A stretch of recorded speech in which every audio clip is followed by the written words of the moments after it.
Serbie, octobre 2001, après 12 ans d'un règne sans partage, Slobodan Milosevic est renversé par une révolution de velours. Géorgie, novembre 2003, Edouard Shevardnadze est chassé par la révolution des roses. Ukraine, décembre 2004, la révolution orange porte au pouvoir Viktor Yushchenko. Kirghizistan, mars 2005, c'est la révolution des tulipes qui triomphe. 4 révolutions non violentes, 4 régimes autoritaires, reliques de la toute-puissance soviétique, jetés aux oubliettes de l'histoire en quelques semaines. Et à chaque fois le même scénario, des élections truquées, un pouvoir qui se crispe, puis cède devant des manifestations qui emportent tout sur leur passage. Depuis 5 ans, rien n'arrête ce vent de liberté qui balaye un à un les anciens satellites de Moscou. Une aubaine pour George Bush. We have lit a fire as well. A fire in the minds of men. It warms those who feel its power. It burns those who fight its progress. And one day, this untamed fire of freedom will reach the darkest corners of our world. Une contagion révolutionnaire qui, un à un, retourne des régimes longtemps favorables à Moscou et qui commence sérieusement à irriter Vladimir Poutine, le maître du Kremlin. Самое опасное, знаете, создание системы перманентных революций. То розовых, то каких-то там голубых еще придумают. Вот жить нужно привыкнуть по закону. Mais comment sont nées ces révolutions? Qui les inspire? Qui les prépare? Qui les finance? Quels sont les prochains pays sur la liste? Pour chercher des réponses à ces questions, nous avons entamé un long périple. En Slovaquie, en Serbie, en Géorgie, en Ukraine, au Kirghizistan, mais aussi à Moscou et à Washington. Pendant plusieurs mois, nous avons suivi les leaders de ces révolutions, ceux que Bush appelle les combattants de la liberté. Mais nous avons aussi retrouvé ceux qui se cachent dans l'ombre de ces révolutions de velours. Voici les coulisses de cette conquête de l'Est que rien ne semble pouvoir arrêter.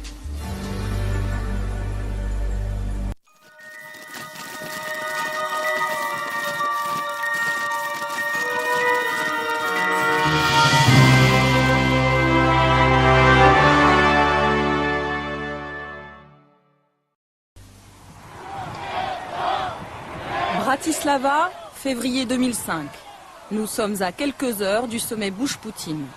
C'est le premier face-à-face entre les deux hommes depuis que la révolution orange a fait basculer l'Ukraine dans le camp américain.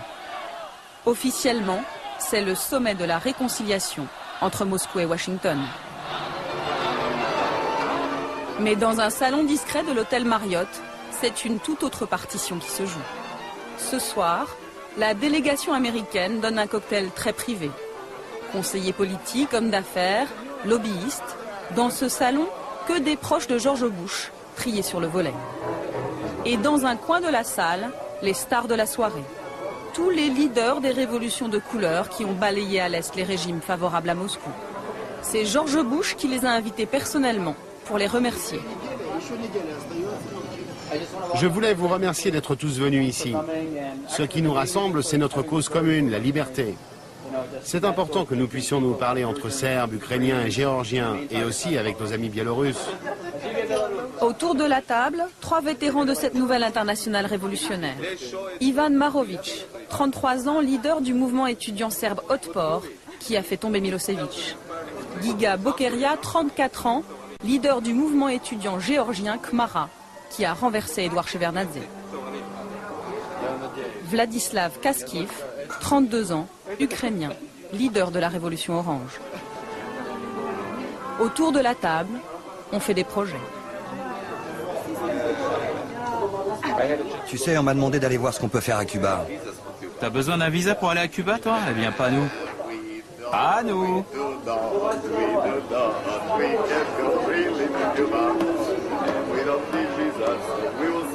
Tu vas voir, on va leur envoyer 10 millions de Serbes pour faire la révolution à Cuba. Dans ce sac, le kit du parfait révolutionnaire. CD-ROM, t-shirt, album souvenir. Vlad, le leader de la révolution orange, en profite pour faire des relations publiques. Venez, j'ai repéré quelqu'un d'important là-bas. Tout le monde veut ramener un souvenir de la révolution et saluer les héros. Particulièrement Paige Reef, un conseiller de la Maison-Blanche pour les pays de l'Est. Ces révolutions, c'est une vague. Qu'il s'appelle Poutine ou Loukachenko, le président biélorusse, eh bien cette vague, c'est comme un tsunami qui va les repousser aux oubliettes de l'histoire. Dernière photo souvenir avant l'arrivée du président américain.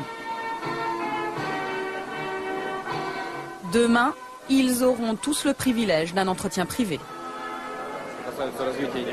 On va dire à George Bush qu'il faut qu'il nous utilise pour aller démocratiser toute l'ex-URSS. La Biélorussie, l'Arménie, l'Azerbaïdjan, le Kyrgyzstan et bien sûr la Russie. C'est une chance unique de faire triompher la grande démocratie mondiale. Et on va le faire. L'entretien aura lieu à huis clos, mais le lendemain, George Bush fera de ces nouveaux révolutionnaires présents dans le carré VIP les vedettes de son discours. Witness here today is a group of remarkable men and women from across Central and Eastern Europe. We welcome you. We thank you for your example, for your courage, and for your sacrifice. The democratic revolutions that swept this region over 15 years ago are now reaching Georgia and Ukraine. Eventually, the call of liberty comes to every mind and every soul. And one day, freedom's promise will reach every people and every nation. And may God bless you all. Un appel ouvert à la révolution, lancé 1 heure à peine avant l'arrivée de Vladimir Poutine, et qui va jeter un coup de froid sur le sommet de la réconciliation.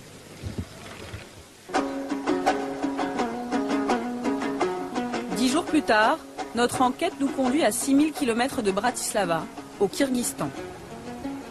Il semble que dans cette ancienne république soviétique d'Asie centrale, on ait entendu l'appel de George Bush. Nous sommes entre les 2 tours des élections législatives et l'ambiance est tendue à Bichkek, la capitale kirghize. Ici, pas de pétrole, pas de richesse naturelle, mais une frontière avec la Chine. Alors, cette petite république est un lieu hautement stratégique pour Moscou et Washington. Les Russes y disposent d'une base militaire. Les Américains aussi ont la leur, 10 fois plus grande. Elle leur sert de base arrière pour leur opération contre les talibans en Afghanistan. Alors dans les 2 camps, on surveille de très près ces élections. Entre les 2 tours, le pouvoir a interdit toute manifestation et l'opposition craint des fraudes massives. Alors, comme en Serbie, en Géorgie et en Ukraine, les étudiants se préparent à descendre dans la rue. Une poignée d'entre eux nous a donné rendez-vous en pleine nuit dans un faubourg de la ville. La réunion est clandestine. Autour de cette table, une vingtaine d'étudiants opposants au régime. Ce soir, ils visionnent un film. Bringing Down a Dictator. Comment faire tomber un dictateur. Un film culte qui raconte l'histoire du mouvement serbe et qui a inspiré toutes les révolutions qui ont suivi. Un film produit par un Américain. Là, c'est les jeunes Serbes du mouvement étudiant d'Otpor qui montent à Belgrade faire la révolution. Regardez, il y a des centaines de personnes qui les acclament sur les routes, c'est incroyable.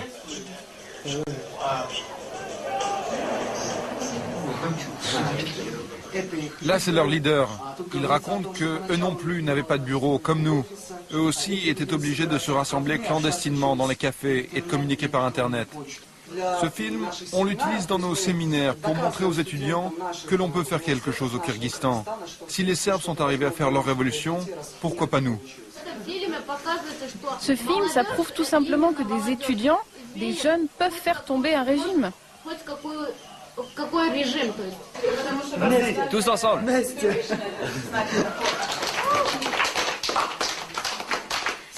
Serbie, Géorgie, Ukraine, Kyrgyzstan, hurrah!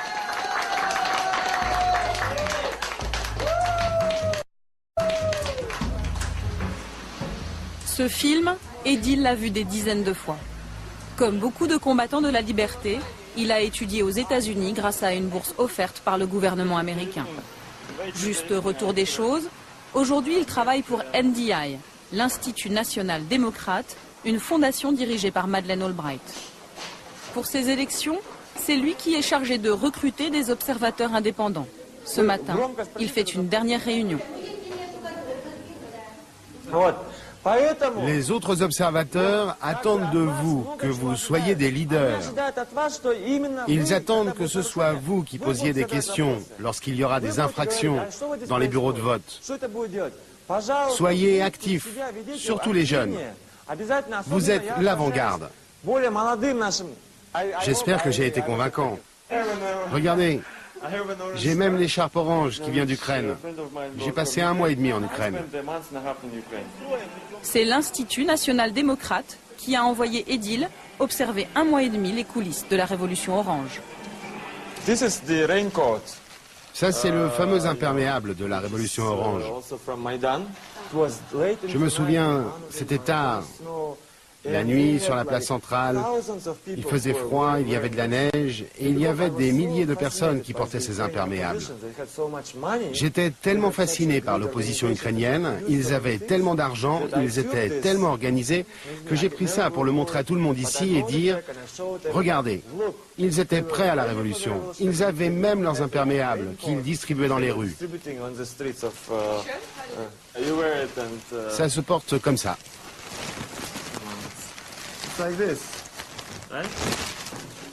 Cette logistique, ces moyens financiers illimités, sont bien sûr essentiellement américains. Près de 60 millions de dollars ont été dépensés l'année des élections en Ukraine. Au Kyrgyzstan, les dollars pleuvent aussi. 50 millions pour la location de la base militaire et 50 millions pour aider les associations favorables à la démocratie. Celle d'Edil touche 110 000 dollars pour surveiller le bon déroulement des élections. Alors forcément, à la une du journal que publie l'association, on sait être reconnaissant. Là, c'est le discours de Bush le jour de son investiture. Vous savez, ici, on est partagé sur George Bush. C'est pas mon président préféré. Mais quand un président américain dit que tous ceux qui vivent sous la tyrannie sachent que les États-Unis ne vous oublieront jamais, que jamais nous ne pardonnerons aux dictateurs, et que le jour où vous vous lèverez pour défendre votre liberté, nous serons avec vous, eh bien là, on le met en première page, parce que c'est important. On mérite notre liberté. Nous avons voulu voir à quoi ressemblaient ces Américains qui exportent la démocratie dans les coins les plus improbables de la planète. Pour les rencontrer, il faut aller dans un autre lieu tout aussi improbable, le golfe de Bishkek, la capitale kirghize. Autour de cette table, les représentants des principales organisations américaines présentes sur place. Mike Stone, 52 ans, ancien journaliste, dirige l'association Freedom House chargée de défendre la liberté de la presse. Brian Campbell, 48 ans, 15 ans de Kyrgyzstan, dirige le bureau de USAID, spécialiste dans l'aide au développement. David Greer, 43 ans, juriste, chargé de former les Kirghizes à l'économie de marché. Première surprise, ici, tout le monde assume son rôle sans complexe. La politique américaine au Kyrgyzstan, c'est d'exporter l'économie de marché dans l'intérêt des États-Unis. Et quant à notre influence ici, eh bien, on vient avec ce que le monde développé a de meilleur en termes de principes économiques. Voilà. Quelles sont les motivations politiques de Washington derrière tout cela, derrière notre présence ici? Je ne sais pas, mais je n'ai aucun problème avec ce que l'on fait ici, car je suis persuadé que c'est pour le bien des gens et que si ça marche, ça rendra le monde un peu meilleur. Moi, je ne crois pas que l'impérialisme soit une mauvaise chose, si cela veut dire des élections libres, une justice indépendante et des médias libres. C'est exactement ce qu'on est en train de faire ici et c'est très bien. Et franchement, je me fiche de ce que Poutine peut en penser, car lui, il était à la tête du KGB. Donc on connaît par cœur ses réactions et ça n'a aucune importance. Voilà, c'est tout. Et les méthodes du KGB, Mike Stone les connaît. Avant le Kyrgyzstan, il a perfectionné son swing en Hongrie, puis en Biélorussie. Ce Texan de 52 ans dirige la seule imprimerie du pays qui ose publier les journaux d'opposition. C'est de nuit qu'il nous y emmène. Il préfère être discret. À quelques jours du scrutin, la pression du KGB local est à son maximum. Alors Ruslan, c'est où? Ils sont par là-bas. Il est 3 heures du matin. Les ouvriers de l'imprimerie ont repéré une voiture stationnée tout près. Ce soir, la police secrète est de sortie, mais pas tout à fait sur le coup. Alors Mike, il n'y a personne? Si, ils dorment dans la voiture. C'est pas vraiment du bon espionnage. Ah non, ça c'est clair. Je vais rester ici jusqu'à ce que chaque exemplaire sorte de mon imprimerie.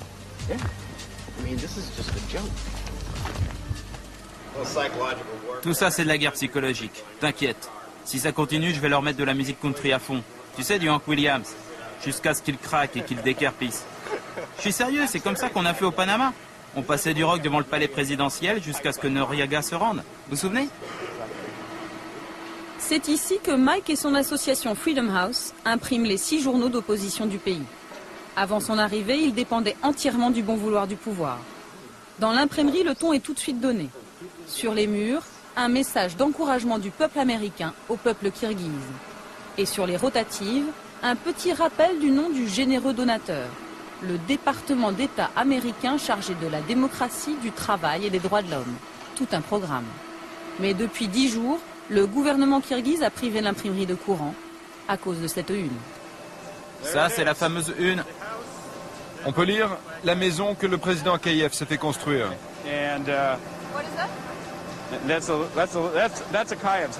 Là, c'est sa maison, ou plutôt son palace. Et là, à côté, un pauvre enfant qui n'a pas de toit sur sa tête. C'est pas mal, non, comme montage, hein? Ce qui est intéressant, c'est que 5 jours après avoir publié ce numéro, ils nous ont coupé l'électricité. Et c'était 5 jours avant le premier tour des élections.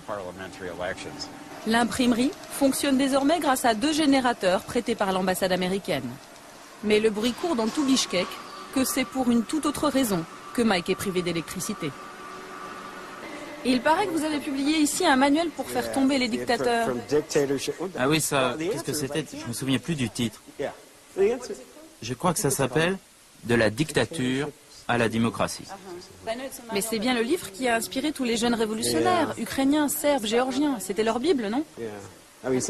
Oui, en fait, je ne sais pas comment, mais on s'est fait embarquer dans toutes ces histoires de révolution de velours, orange, rose. Moi, je dis tout le temps, je veux une révolution verte, une révolution du dollar. Amenez l'argent et on imprimera tout ce que vous voulez. Mike Stone, simple homme d'affaires, il nous affirme qu'il se souvient à peine avoir imprimé le petit livre des révolutions.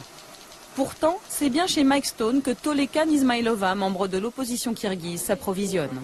C'est elle qui a fait traduire l'ouvrage et qui le distribue clandestinement sous forme de journal. Ça s'appelle « De la dictature à la démocratie ». C'est de Gene Sharp. Je l'ai traduit en kirghize. C'est notre Bible. Il va sauver le peuple kirghize. C'est une arme puissante. Ça explique comment faire tomber un régime dictatorial de manière non violente. Les Serbes, les Géorgiens, les Ukrainiens s'en sont tous servis pour faire leur révolution. Ça explique les faiblesses de la dictature. Comment organiser une révolution non violente. Et surtout, ça explique la stratégie pour venir au pouvoir. J'en ai fait imprimer 6000 exemplaires et il n'en reste plus qu'une centaine. Il faut que j'en imprime d'autres. Les étudiants se l'arrachent. Ils le distribuent dans toutes les facs. Ils aiment tellement ça dans mon village qu'ils attendent la suite. Ils ont tous envie de changer le pouvoir.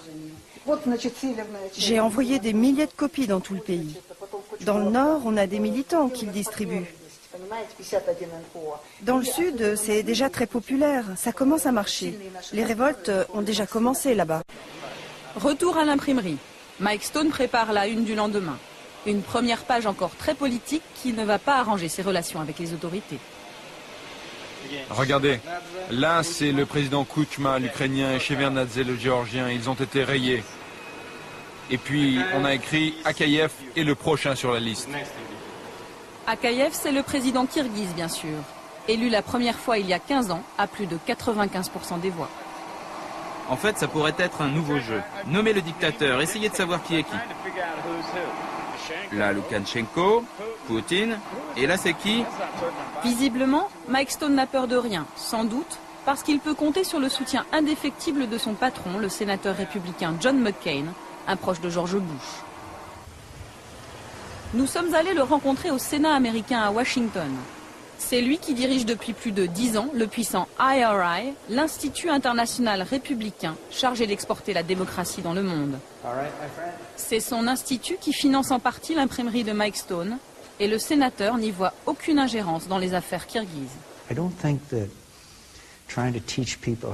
Je ne crois pas qu'apprendre aux gens ce qu'est la démocratie, c'est vouloir renverser un gouvernement.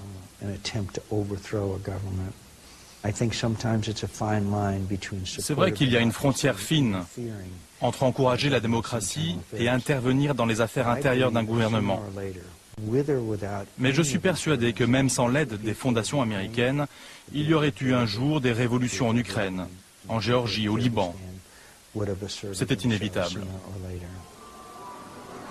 Cette ligne étroite qui sépare le soutien au mouvement démocratique de l'ingérence dans les affaires d'un pays indépendant, le sénateur McCain va la franchir allègrement devant notre caméra. Excédé par les coupures de courant qui paralysent l'imprimerie, il a demandé à Mike Stone de convoquer le ministre des Affaires étrangères kirghize en personne pour une réunion téléphonique. Et quand le sénateur américain ordonne, le ministre kirghize se déplace. Yeah, sure. Good morning from Washington, good afternoon in London, Prague, and Moscow, Beijing, and Baghdad, and good evening in Bishkek. I'm John McCain, ready for the media support. Pour que chacun retienne la leçon, la plupart des bureaux de l'organisation sont à l'écoute. The Kyrgyz Republic is an important ally of the United States, and we have expected that the printing press will continue to operate without obstacles created by either the Kyrgyz government or any state-controlled agencies. I'm outraged by the forced shutdown of the only independent printing press in Kyrgyzstan. This sort of information control is reminiscent of the old Soviet days and simply has no place in a free society. I'd like to ask... Pendant plus d'une heure, le ministre kirghize va encaisser. Il n'a pas les moyens de se défendre. Son pays surendetté est économiquement dépendant des États-Unis. À la fin du sermon, il est même contraint de s'excuser. Mr. McCain, do you hear me? Господин Маккейн, вы меня слышите? Да, я вас слышу. We are very sorry. Such incidents, which we are sorry about, should not put shadow on the image of our government, on its many times expressed commitment to support of independent mass media. Thank you. Thank you. Si une société n'est pas assez mûre pour la démocratie, il est contre-productif d'essayer d'imposer cette démocratie.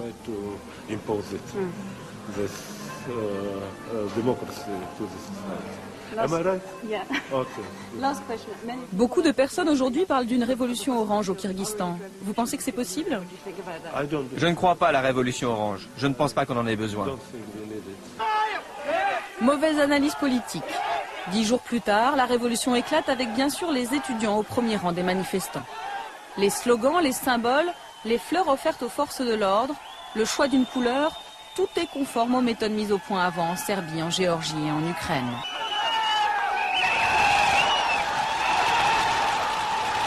En 2 heures, le pouvoir est balayé, le palais présidentiel est pris d'assaut. Et le régime du président Akayev, qui régnait en maître depuis 15 ans, s'effondre.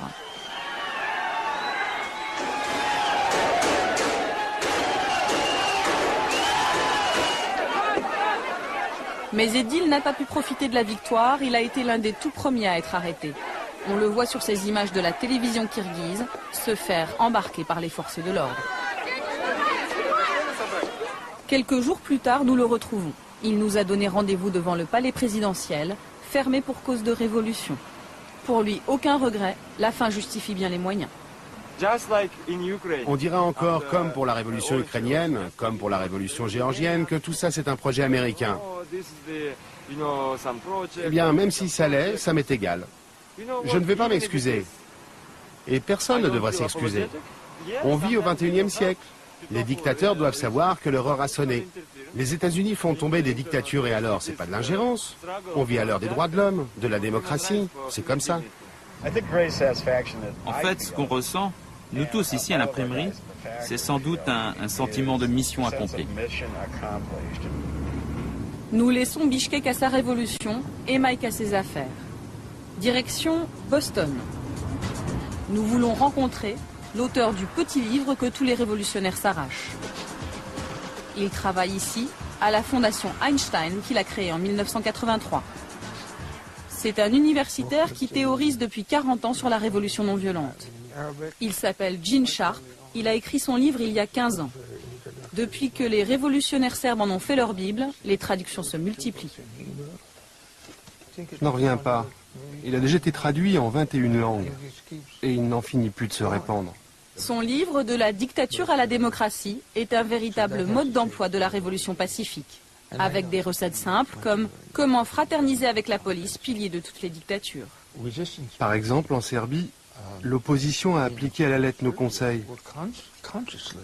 Et ils ont procédé par étapes pour neutraliser l'armée et la police, pour que le jour de la révolution, la répression soit moins brutale. 2 ans avant la chute de Milosevic, des garçons et des filles de 14 ans envoyaient des colis avec de la nourriture aux policiers pour affaiblir leur morale et leur soumission à Milosevic. Plus tard, les leaders de la révolution ont contacté des officiers supérieurs du régime pour négocier, pour que le jour J, les cordons de police se brisent et laissent passer les manifestants. Et c'est ce qui s'est passé.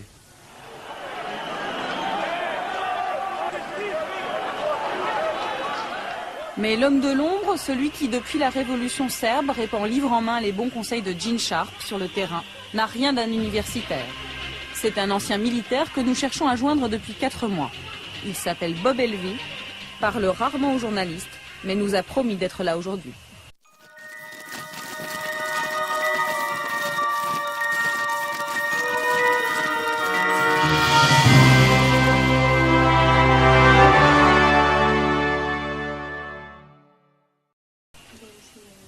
Vous travaillez avec Robert Elvie, non? Oui. Il est là? Oui, il est là. Regardez, c'est lui, Bob Elvie. Bob Elvie a passé 30 ans dans l'armée américaine comme officier d'infanterie. Il a participé à la formation de l'opposition birmane, alors il sait exactement comment affaiblir une armée et désorganiser un pouvoir. Il faut s'attaquer aux piliers du pouvoir, l'armée, l'administration. Il faut leur faire quitter le camp du régime autoritaire et les amener dans votre propre camp. Il ne s'agit pas de les détruire, mais de les retourner, de leur faire comprendre qu'il y a une place pour eux demain dans un gouvernement démocratique. C'est l'Institut du sénateur républicain McCain, celui qui finance l'imprimerie de Mike Stone à Bichkek, celui qui sermonne le ministre kirghize, qui 2 mois avant la chute de Milosevic a demandé à Bob Elvie d'aller dispenser ses conseils aux jeunes Serbes. Nous sommes allés à Belgrade retrouver Srdja Popovic, un des tout premiers à avoir suivi le stage de Bob Elvie. Ce leader de la révolution serbe dirige aujourd'hui un café branché de Belgrade. On a rencontré Bob Elvie en avril 2000. On était déjà une vraie force d'opposition au régime, mais son expérience nous a beaucoup aidés, ça a été décisif. Ce qu'il nous a appris, c'est qu'il faut sélectionner des personnes dans le système, comme par exemple la police, puis leur envoyer constamment le message que nous sommes tous des victimes, eux comme nous. Eux, ils sont des victimes parce que ce n'est pas le rôle de la police d'arrêter des gamins de 13 ans. L'une des premières choses qu'on a appris, c'est d'être visible le plus possible. Il faut choisir un symbole. Nous, c'était le point fermé. En Ukraine, c'était la couleur orange. Ça, c'est l'outil de communication. Ensuite, on passe à l'action publique, aux manifestations. Comme ça, on mobilise les masses parce qu'il faut beaucoup de monde pour gagner une bataille. Une méthode redoutablement efficace. 3 mois après le stage organisé par Bob Elvie, le régime de Milosevic tombe. Depuis, les Serbes sont devenus les VRP de la méthode Elvie. Ils exportent leur savoir-faire partout où on rêve de révolution. Ce sont eux qui ont aidé les Géorgiens à chasser Edouard Shevardnadze du pouvoir. Ce sont eux qui ont aidé à préparer la révolution orange. La méthode est toujours la même. 2 mois avant les élections, des stages discrets sont organisés pour former des leaders étudiants. Nous sommes allés en Ukraine où nous avons retrouvé des images d'un de ces stages. Nous sommes 2 mois avant la révolution orange. Les élèves sont ukrainiens et rêvent de révolution. Les professeurs sont serbes. et ont déjà mené à bien la leur. Il faut que vous sachiez que vous n'êtes pas seul, que beaucoup de gens veulent vous aider à l'extérieur, qu'ils connaissent votre douleur, qu'ils vont tout faire pour que vous viviez un jour dans un pays démocratique, dans une Ukraine libre.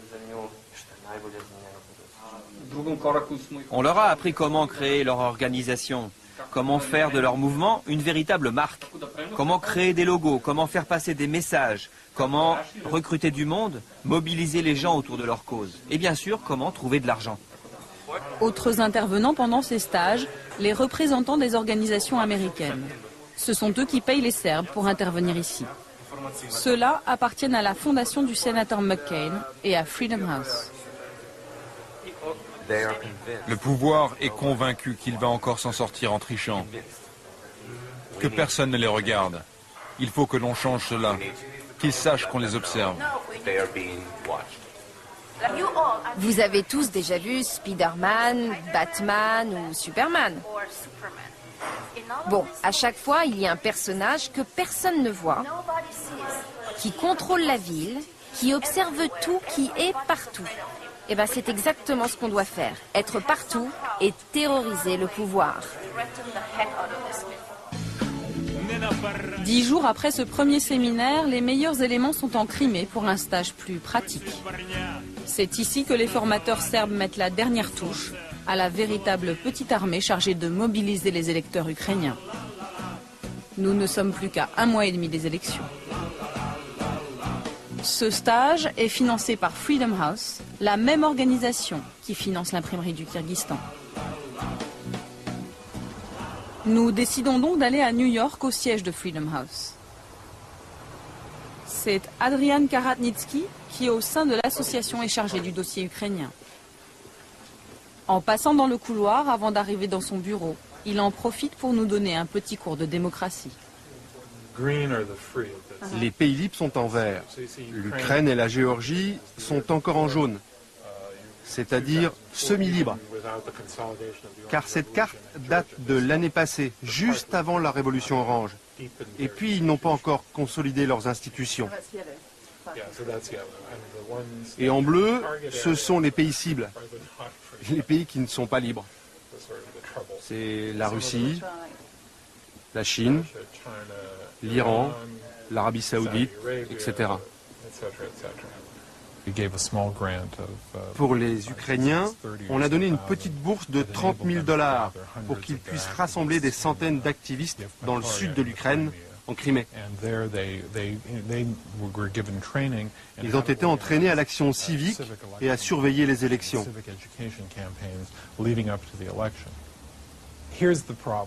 En fait, dans les années 50, 60 et 70, ce genre d'activité était mené par la CIA de manière cachée. Cela donnait l'impression que les services de renseignements américains noyautaient les organisations et les partis politiques des pays. Ça faisait passer les mouvements locaux pour des instruments de la CIA.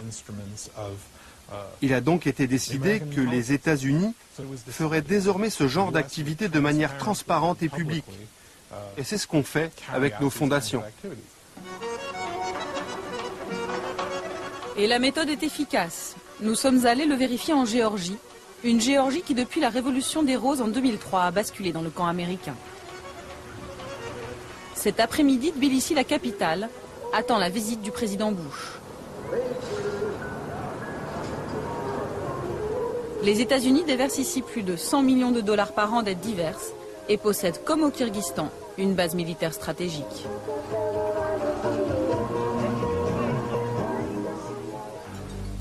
Ici, c'est cet homme, George Soros, le multimilliardaire américain proche du Parti démocrate, qui a aidé les leaders de la Révolution des Roses grâce à sa fondation, Open Society.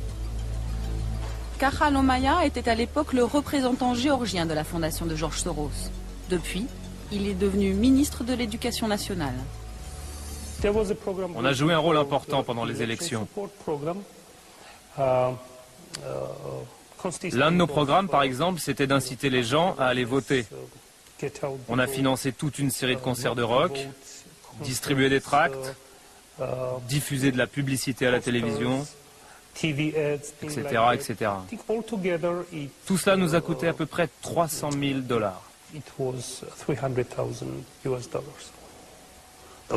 Là, c'est moi avec Bush père.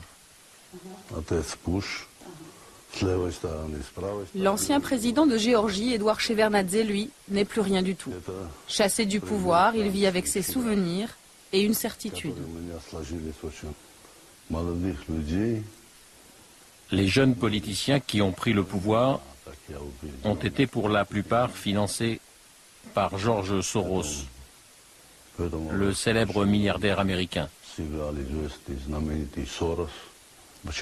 Je ne sais pas pourquoi il a voulu renverser le gouvernement géorgien. Mais ça n'a pas été une révolution. C'était un coup d'État.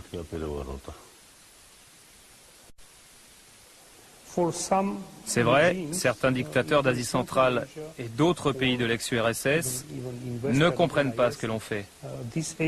Mais je vous assure que les peuples de ces pays le comprennent parfaitement. L'un des leaders de la révolution géorgienne, c'est Giga Bokeria. Nous l'avions croisé à Bratislava, nous le retrouvons au Parlement de Tbilissi. À 34 ans, il entre et il sort comme il veut de l'hémicycle. C'est normal. Depuis la Révolution, il est devenu le principal conseiller du président géorgien. Mais ce matin, il n'assistera pas à la session parlementaire. À quelques heures de l'arrivée du président américain, il a rendez-vous dans un salon de l'hôtel Marriott avec Anatoly Lebedko, un opposant biélorusse qui est venu chercher des conseils pour faire la révolution chez lui. Car comme les Serbes, aujourd'hui les Géorgiens exportent leur expérience révolutionnaire. Petit mode d'emploi en direct. Qui est vulnérable autour du président dans l'appareil d'État? Est-ce qu'il y a des personnes sur qui on peut influer, qui pourraient jouer notre jeu? Oui, ça c'est fondamental. Des personnes au sein même du régime. Des proches du président? Chez nous, tous ceux qui représentent une menace, eh bien notre président Loukachenko s'en occupe. Il les a soit mis en prison, soit fait assassiner, soit exilés. Il ne supporte pas qu'il y ait à ses côtés quelqu'un de plus intelligent que lui, qui puisse lui faire de l'ombre. Oui, on connaît bien ça, c'est un des points communs de tous les dictateurs. Nous aussi, on a connu ça chez nous. Et si on vous donne comme but de distribuer des milliers et des milliers de tracts à travers le pays, c'est possible? Il n'y aura pas trop de pertes humaines? Si, des pertes énormes. Bon, il faut qu'on réfléchisse. Oui, ça risque d'être compliqué. Et pour la récolte de l'argent, vous en êtes où?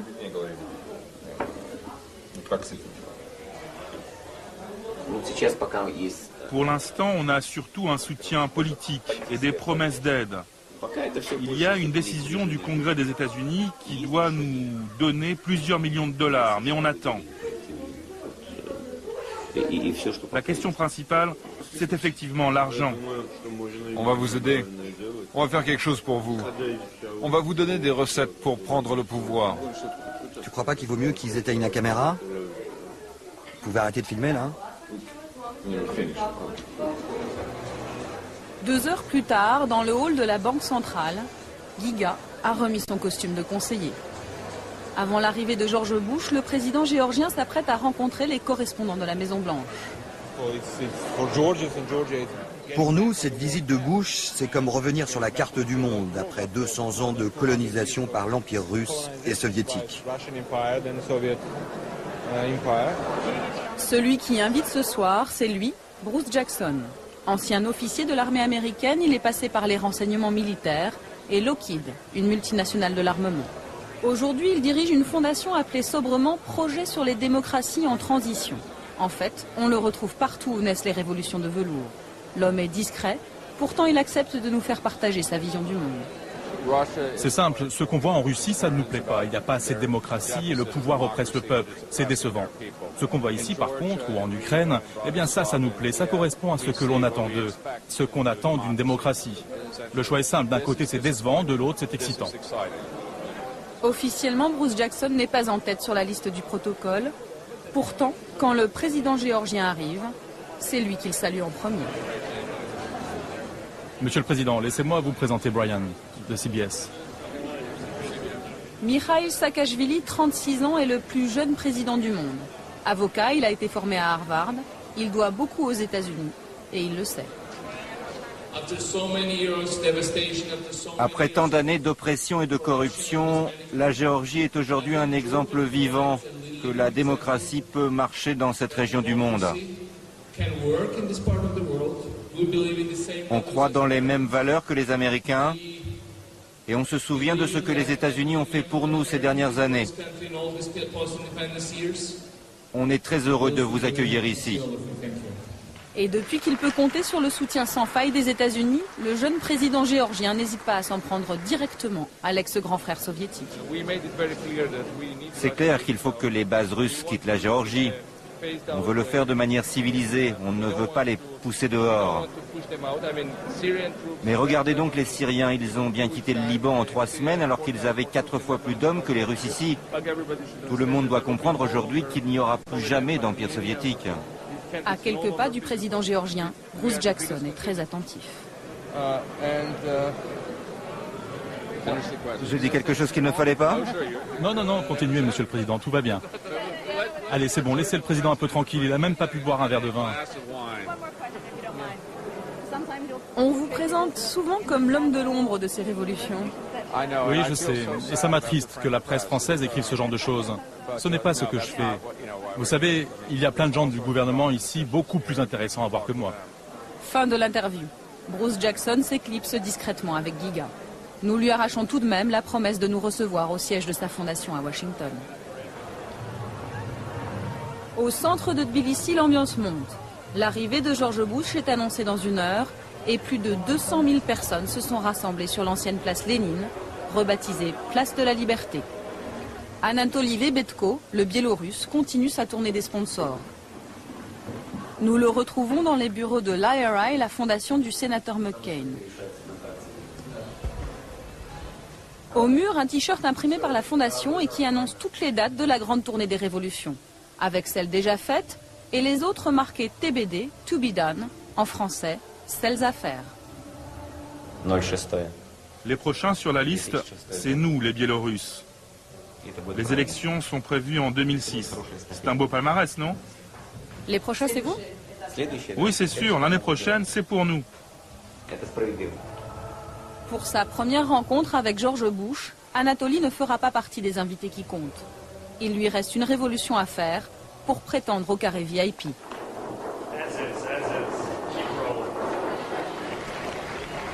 Il est 15 h. George Bush prend la parole pour marteler le même message, toujours et encore. As free nations, the United States and Georgia have great responsibilities, and together we will do our duty. By extending liberty to millions who have not known it, we will advance the cause of freedom. Chez moi, c'est une petite union soviétique et on doit absolument rejoindre le monde civilisé. Et vous pensez que George Bush peut vous aider? Je crois que c'est au peuple biélorusse de décider de son destin, mais c'est clair que vu notre situation, on a besoin de l'aide internationale. C'est essentiel pour nous. C'est une question de survie.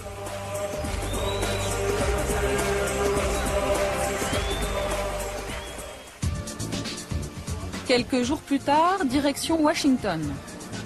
Après des mois d'attente, Bruce Jackson, le lobbyiste en chef de la Maison-Blanche, nous autorise enfin à venir au siège de sa fondation. Tout sourire, il nous fait visiter le bureau où sont passés tous les leaders des révolutions de couleur. Au mur, des photos de son père, un des fondateurs de la CIA, et puis de George Bush, bien sûr. Sa femme est biélorusse et elle aussi très active. Regardez là, c'est ma femme, avec Condi Rice. Avec qui? Là ici, Condi Rice, et ma femme. Alors elle est comment, Condi Rice? Vous avez l'impression qu'elle vous soutient? Elle est formidable. Elle vient de dire publiquement que la Biélorussie devait devenir un pays libre, qu'il fallait changer le régime, et que les États-Unis allaient tout faire pour obtenir cela. En fait, on a créé un ministère des Affaires étrangères parallèle. Le président biélorusse, Loukachenko, ne peut pas être reçu à la Maison-Blanche, et nous, on peut. Surprise, nous voyons débarquer Giga Bokeria, le leader de la révolution géorgienne. De passage à Washington, il est venu saluer Bruce Jackson et se féliciter avec lui du démantèlement des bases russes dans son pays, 10 jours à peine après la visite de George Bush à Tbilissi. Regarde, je t'ai apporté un t-shirt historique.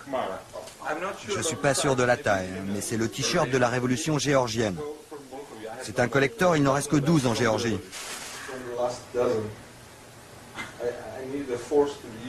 Le rendez-vous ici se passe très bien.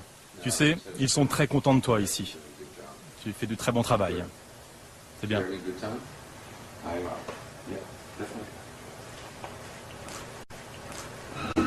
Deuxième surprise de la journée, l'arrivée de ces 2 jeunes étudiantes russes opposant à Vladimir Poutine. Elles viennent tout juste de créer un mouvement d'opposition et sont ici pour chercher du soutien. Bruce Jackson ne tient pas à ce que nous restions, c'est sa femme biélorusse qui insiste. Les 2 jeunes Russes sont surprises elles aussi. Elles ne s'attendaient pas à rencontrer le héros de la révolution géorgienne. Vous connaissez Giga Bokeria? Giga, le roi de Géorgie, le héros de la révolution. Enchanté.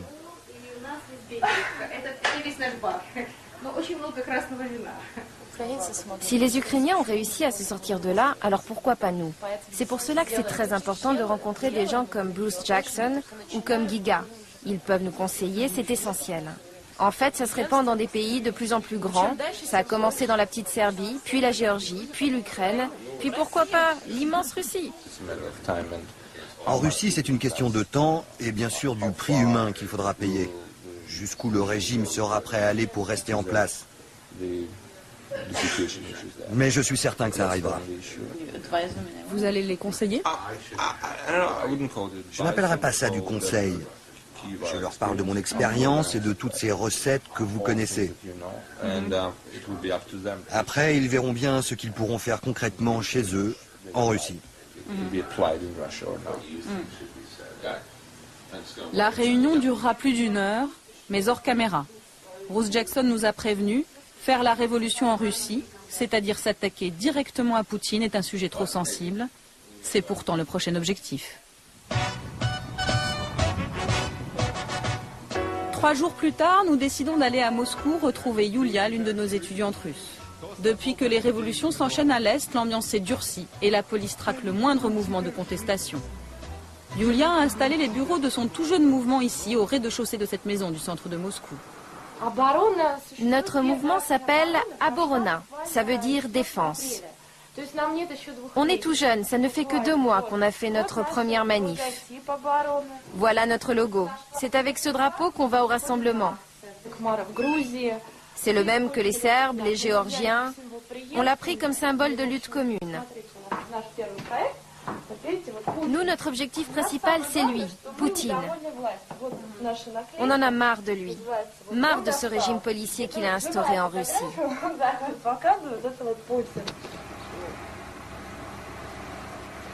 Ce matin, les militants du mouvement organisent leur 3e manifestation.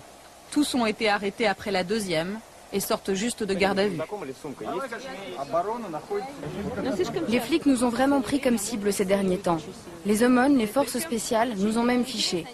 Ils ont nos noms et nos photos et nous montrent du doigt pour nous faire sortir des manifs et nous arrêter. Lena a 21 ans. Elle est étudiante en économie. Toutes ces révolutions de couleurs qui ont lieu dans les autres pays ont crispé le pouvoir en Russie. Le Kremlin parle de la peste orange. Il n'arrête pas de dire, en Russie, il y a le risque de la peste orange. Ils ont vraiment peur. Ces fascistes du Kremlin sont terrorisés qu'il y ait une révolution orange ici. Que le peuple russe se révolte et fasse tomber le régime de Poutine. Finalement, les intimidations de la police ont marché. Ils ne sont qu'un peu plus de 300 à la manifestation, encadrés par les tristement célèbres forces spéciales qui opèrent en Tchétchénie.